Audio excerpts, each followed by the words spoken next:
이제 오늘 우리가 함께 은혜 받을 하나님의 말씀을 봉독하겠습니다. 빌립보서 4장 23절 말씀입니다. 다 찾으셨으면 우리 한 절 말씀 같이 한 목소리로 봉독하도록 하겠습니다. 우리가 함께 봉독하는 이 말씀은 지금도 살아계시는 하나님의 말씀입니다. 우리 같이 함께 이 말씀을 읽겠습니다. 시작. 주 예수 그리스도의 은혜가 너희 심령에 있을지어다. 아멘. 한 절, 짧은 한 절이라 좀 아쉽죠. 우리 굉장히 좋은 말씀, 오늘 생각해 보면 너무 중요한 말씀이기 때문에 목소리 앞에서 한 번만 더 같이 읽어봅시다. 시작. 주 예수 그리스도의 은혜가 너희 심령에 있을지어다. 아멘. 네. 저희가 빌립보서의 말씀을 이제 오늘로 마무리를 하게 됩니다. 우리가 그동안에 코로나의 상황을 지금도 여전히 겪고 있긴 하지만은 우리가 그 상황을 지나올 때 하나님께서 이 기쁨의 서신인 빌립보서를 통하여서 순간순간 필요한 말씀들을 공급해 주시고 우리에게 새 힘을 주셨던 것을 진심으로 감사드립니다. 이 빌립보서가 이제 오늘로 마무리가 되는데 저희가 읽은 것처럼 주 예수 그리스도의 은혜가 너희 심령에 있을지어다 라고 끝나는데요. 여러분, 이 말씀이 참 너무 귀한 것은 이 빌립보서의 말씀은 어떻게 시작이 되는가 비교를 해보면 참 귀하다 생각이 됩니다. 우리 빌립보서 1장을 한번 가보시겠습니다. 빌립보서 1장의 1절은 이제 수신자 누가 받고 있고 누가 쓰는가 하는 것들을 한다면 바로 바울과 디모데가 빌립보 교회에 보낸다 이야기하면서 시작을 이렇게 시작합니다. 2절 말씀 읽어보겠습니다. 시작. 하나님 우리의 아버지와 주 예수 그리스도로부터 은혜와 평강이 너희에게 있을지어다. 시작을 뭘로 했죠? 은혜와 평강으로 시작을 했습니다. 끝을 어떻게 끝내고 있죠? 은혜로 끝내고 있습니다. 그래서 오늘 설교의 제목이 은혜 그리고 은혜입니다. 이 은혜와 평강 혹은 은혜라는 말, 형식적인 인사처럼 그런 인사의 표현처럼 느껴지지만 은혜와 평강이라고 하는 것은 기독교적인 인사의 형식이 아니라 기독교가 가지고 있는, 우리 그리스도교가 가지고 있는 우리 믿음의 가장 중요한 진리와 믿음의 내용이 담겨 있는 핵심적인 말이 바로 이 은혜와 평강이라고 하는 말입니다. 지난번에 저희가 말씀드린 함께라는 그 말씀이 굉장히 중요한 말씀이라고 드렸었는데요. 이 함께라는 말씀과 은혜와 평강은 어우러지는 말씀입니다. 그래서 우리가 은혜와 평강에 대해서 깊이 이해를 하게 되면 우리가 그리스도 예수 안에서 우리에게 주신 이 믿음의 강력한 능력과 힘을 우리가 누리게 될 것입니다. 여러분, 평강, 우리가 은혜를 이해를 하기 위해서 은혜와 평강 같이 생각을 해보게 되는데요. 우리가 평강 혹은 평강이라는 말은 평화라는 말로도 우리가 바꿔서 많이 사용을 하게 됩니다. 보통 평화라든가 평강이라든가 이런 말을 쓰면 원수가 되어서 서로 치열하게 싸우던 사람들이 더 이상 싸우지 않고 잠잠하게 되어 있는 그런 상태를 우리는 평화의 상태 혹은 평강의 상태로 이해할 때가 있습니다. 중동에 평화가 찾아왔다 그러면은 열심히 싸우던 이스라엘하고 중동의 여러 국가들이 더 이상 싸움박질하지 않고 총 쏘지 않고 소란스럽지 않고 일단 그 자리에서 조용히 멈추면 그것을 우리는 평화라고 말할 때가 있습니다. 하지만 성경에서 말하는 평강 혹은 평화는 단순히 싸우지 않고 있는 상태를 의미하는 것이 아닙니다. 성경이 말하는 평강의 참된 뜻은 서로를 뜨겁게 사랑하는 것, 이것이 성경이 말하는 참된 평강의 상태인 것입니다.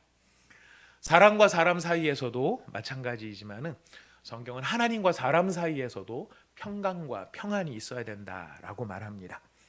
하나님과 사람 사이에서 갈등하고 미워하고 원망하고 부정하고 파괴시키려고 했던 모든 관계가 청산이 되고 하나님과 사람이 서로를 뜨겁게 사랑하는 그런 관계가 만들어지는 것, 또 그런 관계를 잘 유지하는 것, 그것을 일컬어 평강이라고 성경은 말하고 있죠. 그런 의미에서 놓고 보자면 이런 평강의 상태, 이런 상태 너무너무 중요한 상태인데 은혜는 그러면은 뭐냐? 평강과 평강이 그런 것이라면 이 평강에 대한 은혜란 어떤 의미를 가지게 되는가?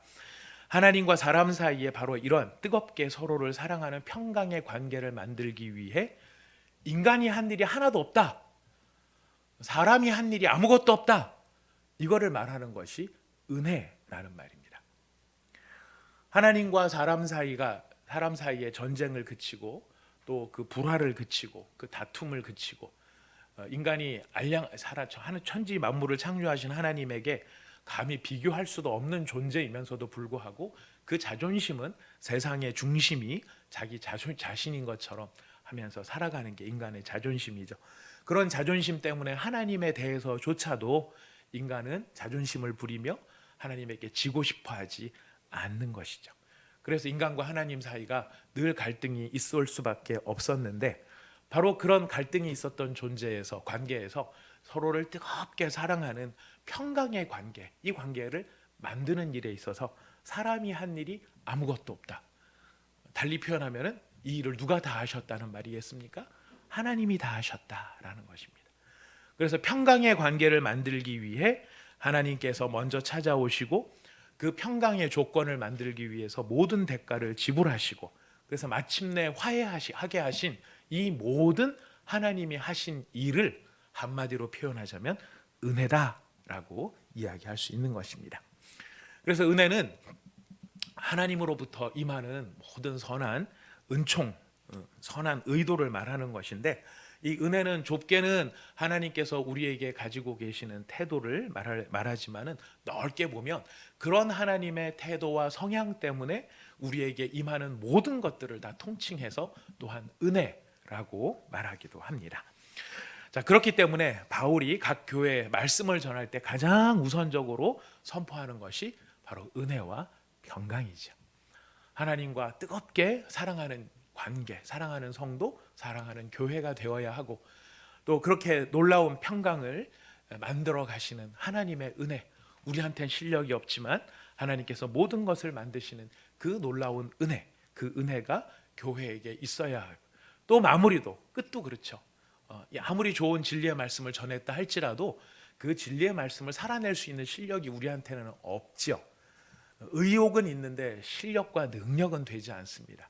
그래서 우리에게 더욱 필요한 것이 하나님의 은혜인 것입니다. 그래서 바울이 이렇게 은혜와 평강으로 인사를 하는 것은 그리스도인이 체험할 수 있는 하나님께로부터 오는 모든 좋은 것들을 이 교회가 풍성하게 누리기를 원한다. 이런 간절한 기원이 담겨 있기도 하고요. 우리의 부족함과 죄에도 불구하고 변함없이 사랑이신 하나님께서 우리를 향해 가지고 계시는 이 모든 태도 때문에 나타나는 열매들, 이런 열매와 아름다운 것들이 그 교회 또 성도의 삶에 풍성해지기를 강력하게 기원하고 있는 것입니다. 이런 면에서 놓고 보면은 바로 이 은혜, 하나님께서 베풀어 주시는 은혜가 임할 때 그때 궁극적으로 갖게 되는 열매가 무엇일까요? 달리 표현하면 평강이라는 것이죠. 평강을 만들어내는 것이 은혜이기 때문에 은혜가 풍성해졌을 때 그 하나님의 은혜가 풍성해지면 그것으로 말미암아 우리가 누리게 되는 궁극적인 결과가 바로 평강이라는 것입니다. 이런 점에서 놓고 보자면 은혜는 강의 발원지인 샘이라고 말할 수 있습니다. 저기 태백산 삼수령 그 꼭대기에서 흘러내리는 물, 이런 물이 한강으로 흘러 들어오는 것처럼 바로 은혜, 모든 그 좋은 것의 발원지, 은혜가 강의 발원지인 샘이라고 한다면 평강은 무엇일까요? 그 강이 도착하게 되는 거대한 바다와 같은 것이 바로 평강이라고 말할 수 있습니다. 은혜가 시작이면 평강은 끝이 되는 것이고요. 그런 점에서 은혜는 알파라고 말할 수 있고 평강은 오메가다, 이렇게도 표현할 수 있습니다. 하나님의 은혜가 하나님의 평강을, 우리 인간과 하나님 사이에 평강을 가져오게 됩니다. 자, 그러니 사도 바울이 시작도 은혜와 평강으로 시작했다면 끝도 바로 이렇게 은혜로 마무리를 하게 되는 그 심정을 우리는 짐작해 볼 수 있을 것입니다. 여러분, 하나님께서 베푸시는 은혜가 없다면, 우리가 평강이 궁극적인 결과라고 했는데, 그렇다면 하나님이 베푸시는 은혜가 없다면 우리는 평강을 누릴 수도 없고, 평강 자체가 아니라 우리의 존재, 우리의 생존 자체도 우리는 사실 보장할 수가 없게 되는 것이죠. 하나님께서 이런 평강을 만드시기 위해서 정말 뜨겁게 하나님과 사람이 서로를 사랑할 수 있도록 정말 하나님께서 이런 관계를 만드시기 위해서 행하신 일이 아까 은혜라고 말씀드렸는데요. 이 은혜가 가진 가장 큰 특징은 그렇기 때문에 우리가 잘 많이 들어서 아실 것입니다. 은혜가 갖는 가장 큰 특징, 하나님의 은혜가 가지고 있는 가장 중요한 특징은 받을 만한 자격이나 공로가 없지만 공로도 없고 자격도 없는 사람에게 베풀어지는 은총이다라고 말할 수 있습니다. 우리는 보통 상호적이죠. 기브 앤 테이크가 인간관계의 사실은 참 기본적인 틀이고, 이런 기브 앤 테이크가 잘 안 되면 인간관계가 굉장히 힘들어지죠. 그 이야기는 우리가 뭔가를 베풀 때 사실 뭔가를 또 기대하는 마음도, 상대편도 나한테 이렇게 해주기를 바라는 그런 마음도 있는 것을 우리가 보게 되는데, 하나님께서 우리에게 베풀어 주시는 은혜는 이 사람과 사람 사이에 있는 그런 관계를 초월하여서 하나님께서는 그냥 아무 자격도 없고 아무 조건도 없고 사실 어떻게 보면 뻔뻔스럽기도 하고 배은망덕하기도 한 그 사람에게, 그 죄인에게 먼저 다가가시고 먼저 찾아가셔서 가장 좋은 것 중에 조금 좋은 것을 주시는 게 아니라 좋은 것 중에서 제일 좋은 것을 기꺼이 주시는, 바로 그것이 하나님의 은혜가 갖는 특징이다라고 말할 수 있습니다. 자, 그렇다면 하나님의 은혜가 없다면 우리가 평강을 누리지 못한다고 말씀드렸는데요. 평강을 누리지 못한다는 이 말을 우리의 신앙적 경험으로 놓고 보자면, 하나님의 은혜가 없다면 그 어떤 사람도 무엇이 될 수 없느냐면 그리스도인이 될 수 없다라는 것이. 하나님의 은혜가 아니라면 어떤 사람도 그리스도인이 될 수 없습니다. 이 세상에 불가능한 일이 많이 있지만 그 중에 절대로 안 되는 불가능한 일은 하나님의 은혜 없이 그리스도의 사람이 될 수 없다는 것이고요. 우리가 그리스도인이다 이렇게 말하는 것은 달리 표현하면 하나님의 은혜 때문에 하나님과 함께 평강을 누리는 사람, 바로 이 사람이 그리스도인이다라고 새롭게 정의해 볼 수 있을 것입니다. 하나님의 은혜 때문에 하나님과 함께 무엇을 누리는 사람이요? 평강을 누리는 사람. 바로 이것이 그리스도인인 것이죠. 그리스도인을 달리 표현하면 누구와 평화를 누리는 사람입니까? 하나님과 평화를 누리는 사람이다. 전쟁과 갈등, 미움과 원망, 존재를 부정하고 소멸시키고 파괴시키고 싶어하는 것이 모든 이 심각한 전쟁, 원수지간에 벌어지는 일입니다. 원수지간은 동시에 존재할 수 있습니까? 아닙니다. 하나가 죽기까지, 하나가 소멸되기까지 싸움박질하는 게 원수지간이죠. 이런 극단적인 처지에 있었던 사람들이 이제는 완전히 변해서 최고의 신뢰를 가지고 상대편을 믿어주는 것, 믿음이죠. 앞으로 더욱 행복하고 존귀하게 내가 너를 만들어주겠다라고 하는 소망이 거기에 담겨집니다.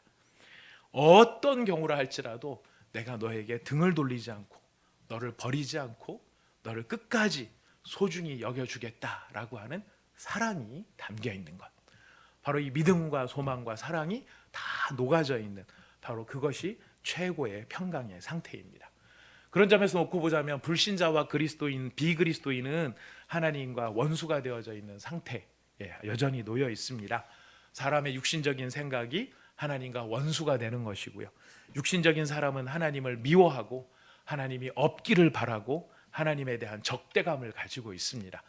하나님 안 싫어해 라고 말하면서도 하나님이 너의 삶의 주인이야, 그러면 그건 또 듣기 싫어하는 것이 이 비그리스도인들의 모습인 것을 우리는 많이 발견하게 됩니다. 그러다 보니 하나님과 화평을 누리는 것이 아니라 보이지 않게 보이게 계속해서 갈등하고 투쟁하고 전쟁을 하고 있는데, 바로 그런 죄인들을 마땅히 하나님께서 멸하셔야 될 죄인들에게 하나님께서는 그의 죄와 허물에 대한 책임을 그에게 묻지 않으시고 그에게 돌리지 아니하시고 모든 진노를 예수 그리스도께 쏟아 부으셨습니다. 그래서 죄인이 심판을 면하고 죽음을 면하게 된 것이죠. 그래서 우리가 하나님과 평화를 누리게 될 때 누구 안에서 평화를 누립니까? 그리스도 예수 안에서, 그리스도 예수를 통해서 우리는 평화를 누리게 되는 것입니다. 그래서 그리스도 예수는 하나님의 은혜가 되는 것이고요, 하나님의 은혜인 그리스도 예수가 우리 안에 계심으로 우리는 하나님과 화목하게 되어지는 놀라운 일이 우리에게 이루어진 것입니다. 자, 이것을 성경은 이렇게 이야기합니다. 우리 에베소서 2장 16절 말씀을 한번 찾아보겠습니다. 에베소서 2장 16절 말씀입니다. 에베소 빌립보니까 여러분 앞에, 바로 앞에 있는 성경으로 가시면 됩니다. 에베소 2장 16절 같이 읽어보겠습니다. 시작. 또 십자가로 이 둘을 한 몸으로 하나님과 화목하게 하려 하심이라. 원수된 것을 십자가로 소멸하시고. 또 십자가로 이 둘을 한 몸으로 하나님과 어떻게 하게 하셨습니까? 화목하게 하셨습니다. 원수되었던 것을 무엇으로 소멸하셨습니까? 십자가로 소멸하게 된 것입니다. 그래서 그렇게 십자가로 말미암아 우리의 모든 원수된 것이 소멸되었기 때문에 하나님께서는 우리한테 무엇을 촉구하시느냐면은 로마서 5장 1절 말씀을 촉구하십니다. 로마서 앞에 로마서 5장입니다. 5장 1절 말씀을 같이 읽어봅시다. 십자가 안에서 모든 것을 다 소멸하셔서 하나님과 화목하게 하려 하셨기 때문에 하나님의 은혜를 우리가 받았다라고 한다면 하나님은 우리에게 무엇을 요구하시는가? 같이 읽어봅시다. 시작. 그러므로 우리가 믿음으로 의롭다 하심을 받았으니 우리 주 예수 그리스도로 말미암아 하나님과 화평을 누리자. 믿음으로 의롭다 하심을 받았으니 우리가 주 예수 그리스도로 말미암아 하나님과 화평을 누리자라고 지금 성경 말씀은 우리에게 촉구하고 계신 것입니다. 여러분, 하나님과의 화평이, 하나님과의 평강이 왜 이렇게 중요한 것일까요? 그냥 그 자체로 너무 중요한 것입니다. 근데 여러분, 이 하나님과의 평강이 있어야 사실 이 결과로서, 이 열매로서 우리가 무엇을 누리게 되느냐면은 나 자신과의 평강을 비로소 누릴 수 있게 되는 것입니다. 하나님과 화평하고 하나님과 화목하고 하나님과의 관계가 평안을 누릴 수 있어야 비로소 우리는 우리 자신에 대해서도 평안을 누리게 된다는 것입니다. 평강이란 이런 뜨거운 믿음과 소망과 사랑 안에 있기 때문에 나타나는 현상이 무엇이냐면 요동함이 사라지는 것으로 나타납니다. 죄인인 인간의 본질상 인간이 죄인의 상태로 그대로 남아 있으면은요, 죄인이기 때문에 죄인의 가장 큰 특징은 뭐냐면 자기 힘으로 자기의 모든 것을 해결하려고 하는 게 죄인의 힘이거든요. 모습이거든요. 그러다 보니까 분주합니다. 자기의 생존을 위해, 내 자존심을 지키기 위해 늘 마음이 부산스럽고 초조하고, 그러다 보니 불안하고 어찌할 바를 모르고 안절부절하게 됩니다. 안절부절하는 건가요? 안절부절 못하는 건가요? 찾아보니까요, 안절부절이 부사고요, 안절부절 못하다가 바른 말이더라고요. 안절부절, 절 이름은 아닙니다. 이 상태는 마음이 초조하고 불안해서 어찌할 바를 모르고 있는 것이 안절부절이에요. 그래서 이 안절부절을 우리 같으면 못하다는 말 때문에 부정어처럼 느껴지는데 이 말이 합쳐져 가지고 안절부절 못하고 있는 것이 인간의 마음 상태. 그래서 무엇이 없느냐면 쉼이 없는 것입니다. 쉼이 있는지 없는지 뭘 통해서 알 수 있느냐면 여러분의 얼굴을 거울로 한번 바라보시면 여러분 얼굴이 평안한 얼굴입니까? 찡그리고 늘 수심이 가득한 얼굴 같이 보입니까? 여러분 얼굴은 잘 안 보이시면 옆에 있는 분들 얼굴은 어떻게 보이십니까? 너무 우리는 너무 좋죠.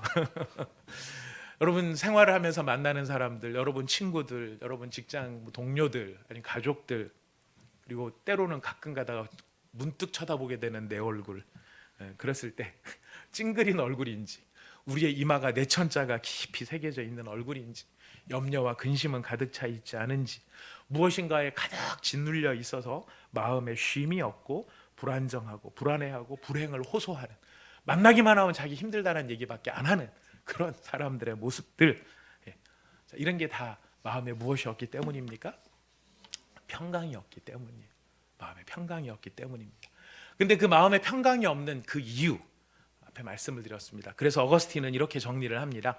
우리 마음이 주 안에서 안식을 찾기까지는 우리는 결코 쉼을 얻지 못할 것이다. 하나님과의 관계가 바르게 되고 그 하나님과의 관계에서의 평안함을 우리가 찾고 누리지 못한다면 우리는 그 어디에서도 쉼을 얻을 수 없다는 것입니다. 우리 가운데서 배우자를 위하여서 기도하는 형제 자매들이 있습니다. 정말 만나야 됩니다. 좋은 가정을 이루어야 됩니다. 그건 사실입니다. 그러나 여러분 기대하지는 마십시오. 여러분의 만나 간절히 바라는 배우자가 여러분에게 쉼을 주지 못합니다. 새로운 고민을 안겨줄 것입니다. 그분에게 여러분들이 새로운 고민거리가 될 것입니다. 우리가 자녀가 없어서 굉장히 기도를 열심히 하는 가정들이 있습니다. 자녀를 꼭 얻어야 됩니다. 이건 하나님이 주신 복이기도 합니다. 생육하고 번성하라 말씀하셨습니다.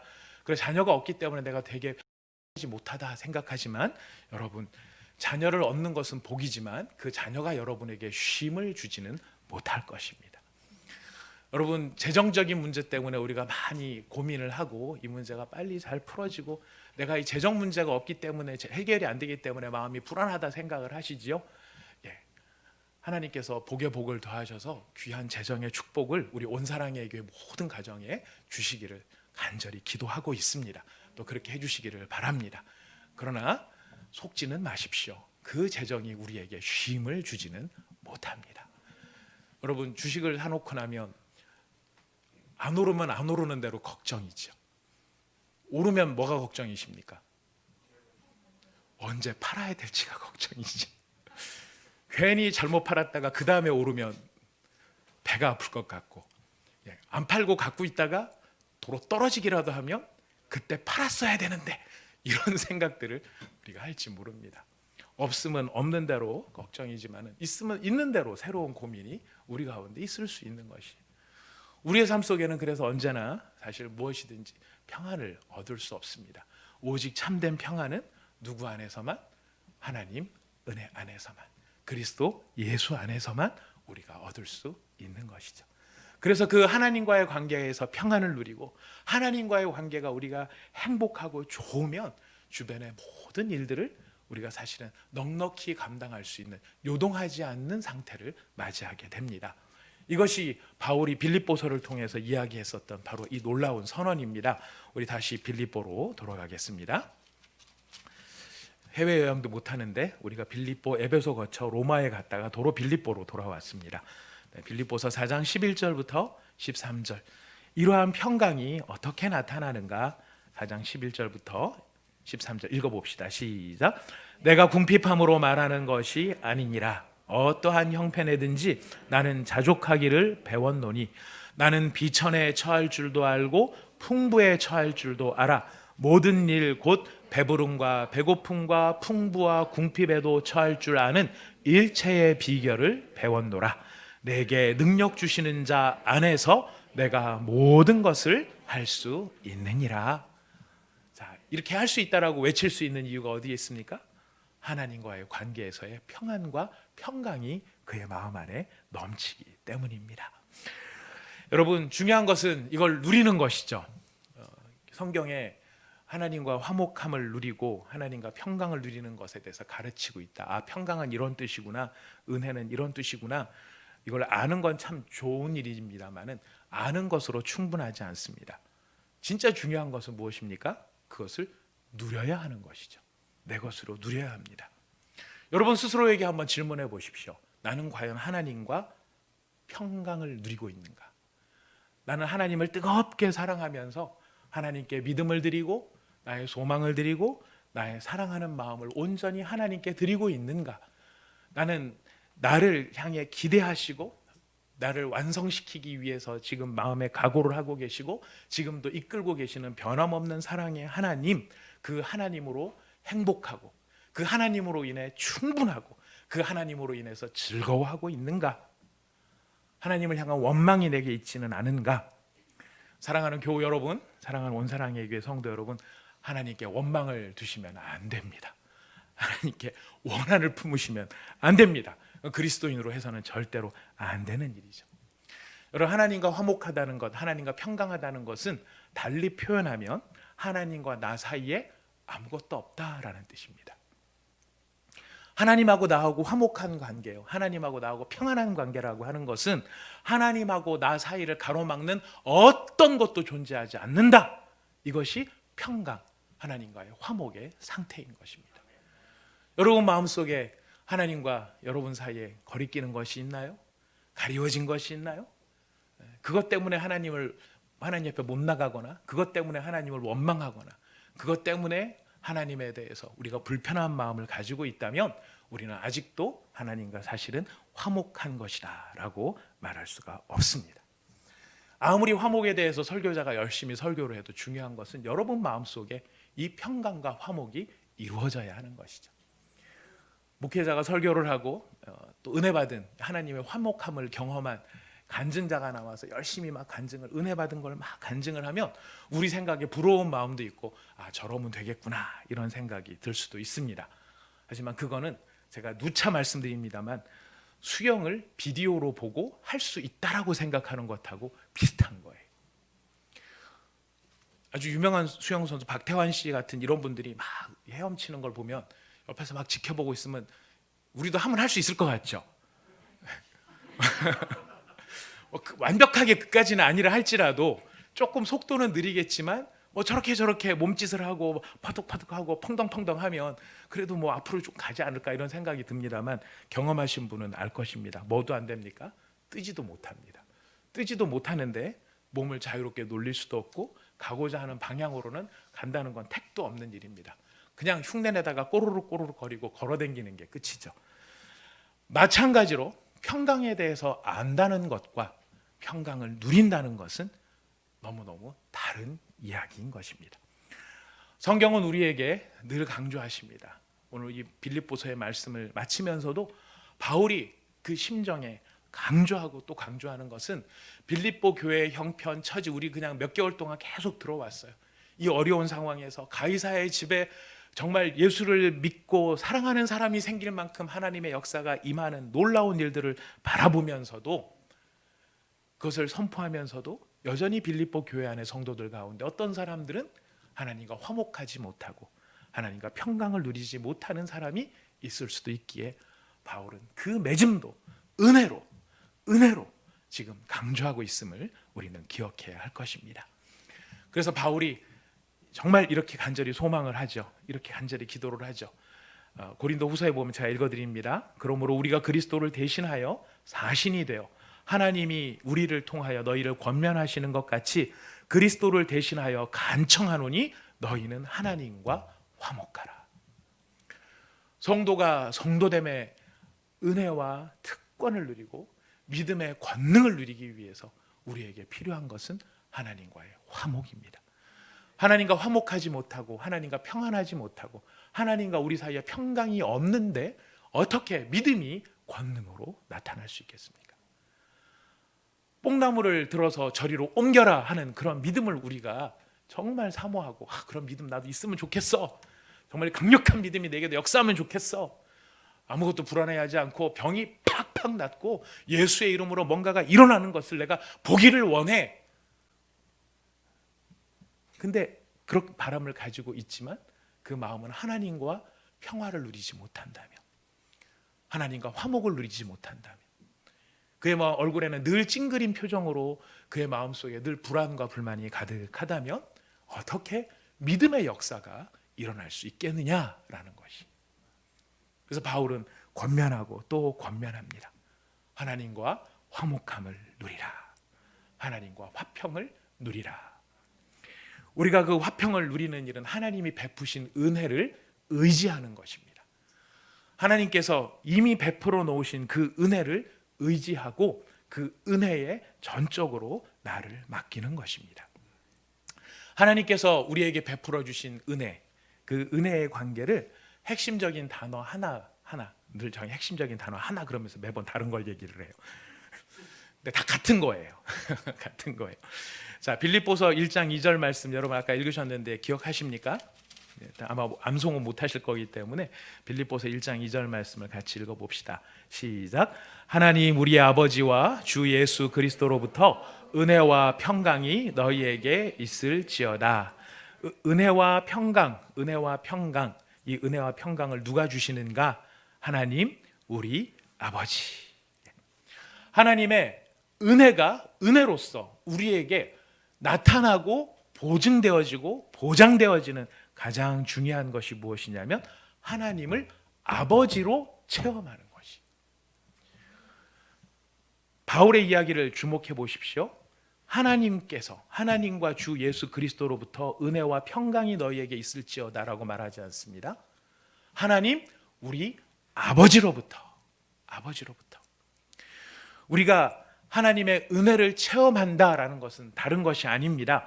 하나님을 아버지로서 체험하게 되는 것, 이것이 하나님의 은혜를 체험하고 즐기는 신앙의 원천입니다. 여러분, 하나님은 그리스도인에게 아버지가 되십니다. 이거는 우리가 아버지 그러면은 육신의 아버지에 대한 별로 안 좋은 경험 때문에 어떤 분들은 하나님을 아버지라고 부르는 것을 부담스러워하시는 분도 계시더라고요. 그러나 그런 이기적이고 실수 많고 허물 많고 부족함 많은 사람의 아버지와는 다르십니다.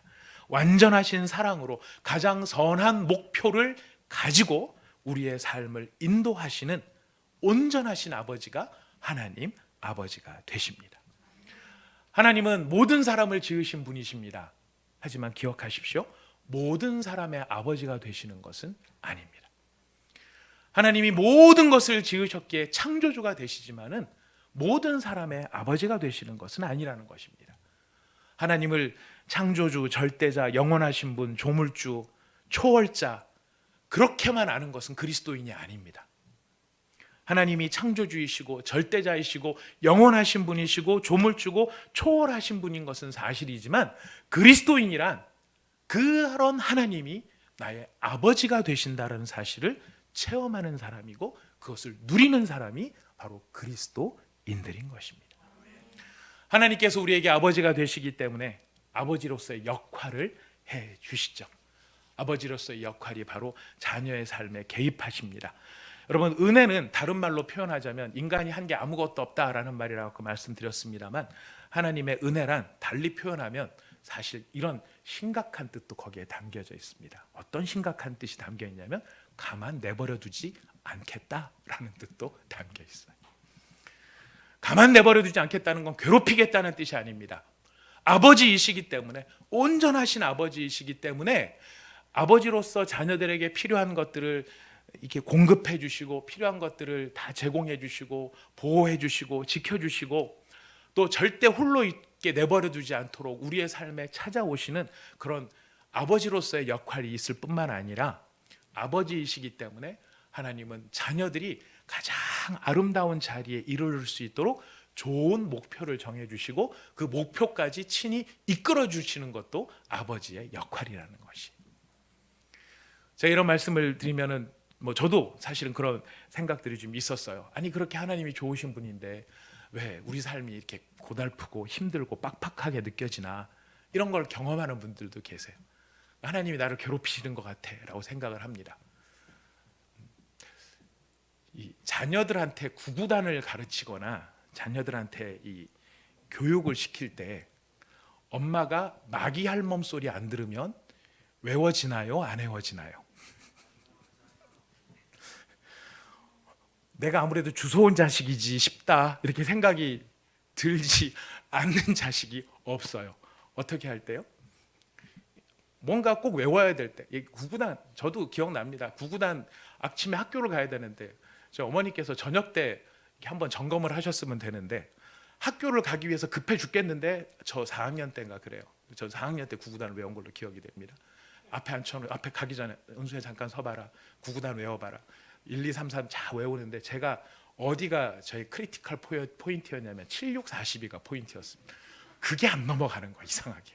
77, 49는 되는데 76, 42가 안 돼요. 76에 48 그랬다가 이제 아침에 학교 가기 전에 또 한 소리 듣고 막 잡혀가지고 그거 다 외워야 보내주겠다고 그래서 저녁 때 하지 막 이런 생각이 들었었는데 아무튼 그런 과정들을 다 겪으면서 우리가 하거든요. 근데 아이가 힘들다 그래서 구구단 외우기 너무 힘들어요. 그러니까 어머니가 그래 힘들지 외우지 마. 인생 외울 거 많은데 그만둬. 안 해도 돼. 이러는 부모님 계신가요? 안 계신가요? 한 사람도 안 계세요. 제가 아는 한 사람도 안 계세요. 왜요? 이걸 외워야 다음 게 되니까요. 이걸 외워야 동계산이라도 하죠. 시장에서 장사라도 하죠.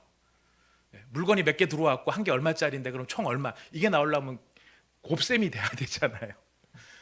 그러니 부모 입장에선 이거라도 안 가르칠 수 없는 것입니다. 근데 못 외우니까 맴매도 등장하고 쿠사리도 등장하고 밥도 굶기고 이런 역사가 일어나죠. 이러다 보면 무슨 생각이 듭니까? 힘들다, 어렵다. 근데 그것은 자녀가 그 뜻을 몰라서 그런 상황이 생기는 것이지, 부모 입장에서는 이 목표, 정말 좋은 목표, 이 목표를 향해 가야 되는데 안 가고 있는 자녀 그냥 내버려 둘 수는 없는 것이죠. 그래서 우리 인생이 어떻습니까? 고난 있고 고단하고 힘들고 빡빡해 보인다는 거예요. 근데 그것은 우리를 괴롭히기 위해서가 아니라 바로 우리를 가장 고상한 목표에 이끌어 주시기 위한 하나님의 은혜가, 어머님의 은혜가, 부모님의 은혜가 그 마음 가운데 녹아져 있기 때문에 그렇다라는 것이. 그래서 바울은 이야기합니다. 깊도다 하나님의 지혜와 지식에 풍성하며 그의 판단은 헤아리지 못할 것이며 그의 길은 찾지 못할 것이로다. 누가 주의 마음을 알았으랴? 누가 그의 모사가 되었느냐? 누가 주께 먼저 드려서 갚으심을 받겠느냐? 이는 만물이 주에게서 나오고 주로 말미암고 주에게로 돌아감이라. 바울은 노래합니다. 깊도다 하나님의 지혜와 지식에 풍성하며.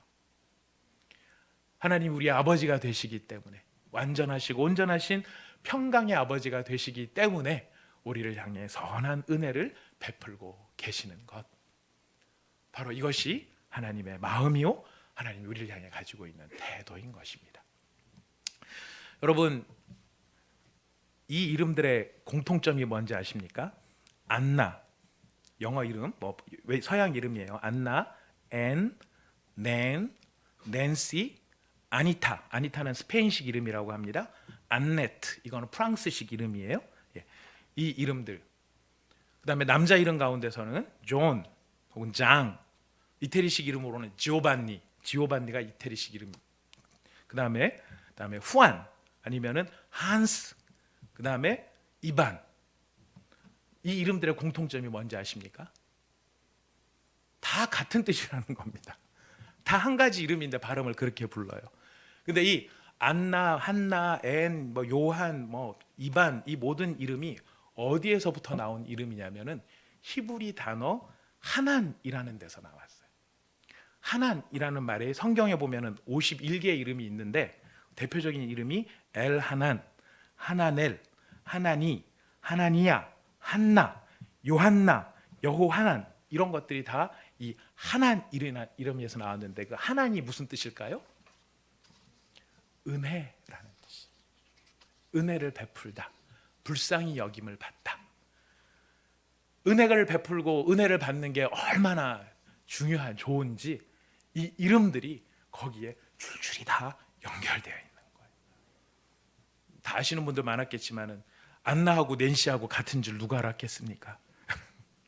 근데 알고 보니까 그 이름들이 다 은혜를 갈망하고 은혜를 사모하는 그런 심정이 거기에 담겨 있는 것입니다. 하나님께서는 기꺼이 우리에게 이 복되고 영광스럽고 소중한 은혜를 베풀어 주십니다. 그리고 그 은혜가 얼마나 소중한지 복된지를 또 우리는 알아야 하고 또 그 은혜를 사모해야 합니다. 이 은혜가 없이는 우리가 잠시라도 살 수가 없습니다. 마무리하는 말씀을 한 가지만 더 드립니다.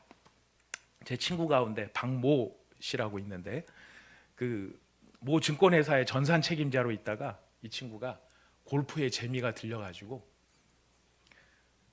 그 잘 나가던 회사를 그만두고 프로 골퍼가 되겠다고 미국으로 건너간 친구가 있습니다. 골프 치겠다고 미국 건너가서 지금은 세탁소를 하고 있습니다.